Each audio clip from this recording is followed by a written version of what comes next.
Hey, good morning, everybody. Happy Friday. The weekend is upon us. It's going to be a gorgeous Friday. It is currently 58 degrees, going to be a high of around 75. Great way to kick off the weekend. We did lose another 3 minutes on the day, 6:16 and 7:15 alike. But on this weekend, my prayer is, everybody makes it to church. The scriptures tell us to gather together. It's Matthew 18:20, where two or three are gathered in my name, there I shall be.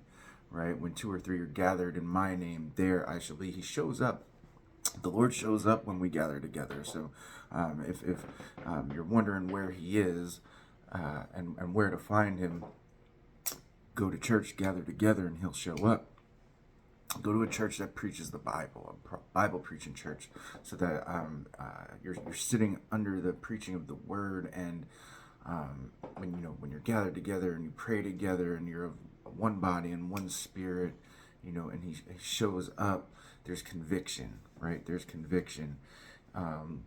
In Hebrews chapter 10, listen to this. Hebrews in chapter 10, verse 24. And let us consider one another to provoke unto love and to good works, not forsaking the assembling of ourselves together as the manner of some is, but exhorting one another, and so much more as ye see the day approaching. As ye see the day approaching. So the closer and closer the day of the Lord comes, right, the more and more we should be gathering together. And it also says so that we can provoke unto love, right? We can challenge each other. We can point each other back in the direction of love, right? It's the purpose is to encourage each other and to love one another, and also there's a little bit of reproof, a little bit of rebuke, right? A little bit of rebuke, which is fine. We need that. We do, and but not forsaking the assembling, y'all. Not forsaking the assembling. If you ever feel like you're alone, right? Wondering, where God is, why he hasn't showed up,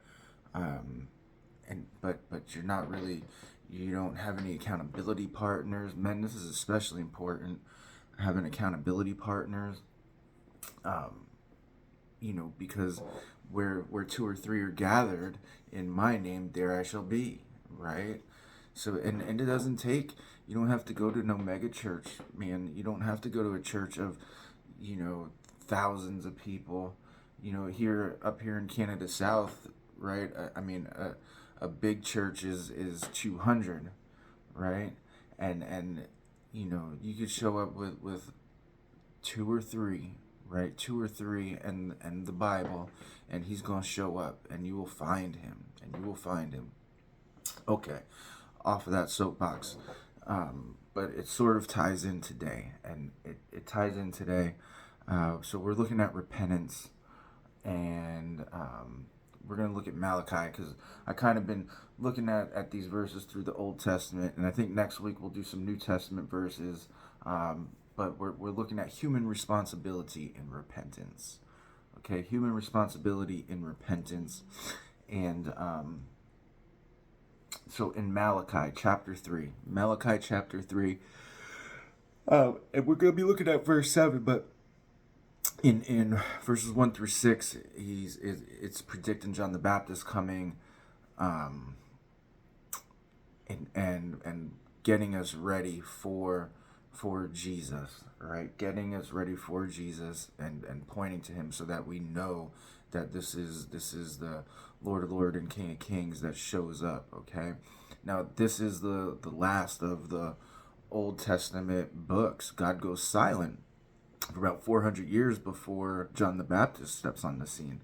So this prophecy is really preparing the hearts of the people, one, for God's silence, but two, for when he shows up. Now look at verse 7. So 1 through 6 is this prophecy about John the Baptist coming, and the end of the Lord foretold, right? That's what 1 through 6 is. But look at verse 7. Even from the days of your fathers, ye are gone away from mine ordinances. So he's putting himself forward and talking backwards to the people, right? So if he we're 400 years ahead of the people in the New Testament dispensation, and even from the days of your fathers, ye are gone away from mine ordinances. So in this time of Malachi, they're not walking with the Lord, right? They're not walking with the Lord. They're gone away from his ordinances, and have not kept them. And then he says, "Return unto me, and I will return unto you." Return unto me, and I will return unto you. So if we turn to God, right, and we're feeling alone, right, and you know, when I hit my pig pen place, my rock bottom place, it was, and I couldn't do it on my own anymore, and I got to that breaking point, and I called out to the Lord. Lord, I cannot do this anymore. I need you. And when I called upon the name of the Lord, I was saved. He saved me. Now, I was already a Christian, but I needed saving. I needed him to show up, right? I needed him to return to me.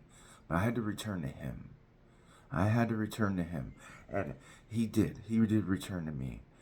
And that feeling of loneliness was gone. Okay? It was gone. Now, doesn't mean there was no consequences to my actions. Doesn't mean that I didn't have to restore relationships and put in a lot of work to establish myself in the home again, and all those things, that come with distance from the Lord. I had to deal with all of them, and it was hard work. Okay, it was intentional hard work, and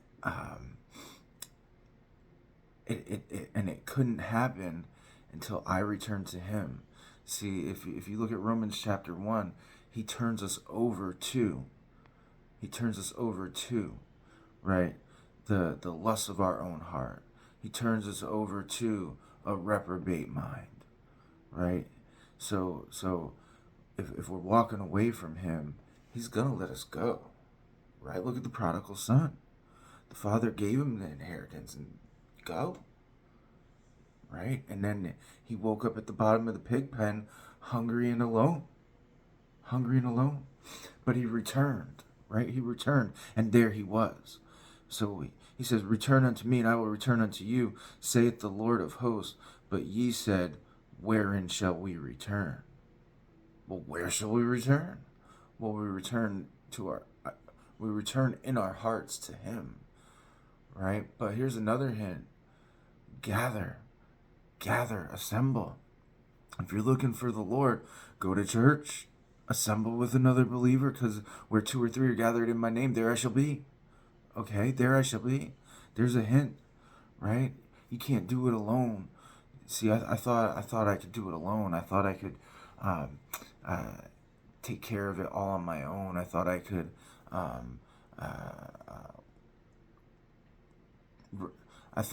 I could put down the sins without any help. I thought it was something I had to do, but it wasn't I had to do it. It was the Lord had to do it in me, right? The Lord in me.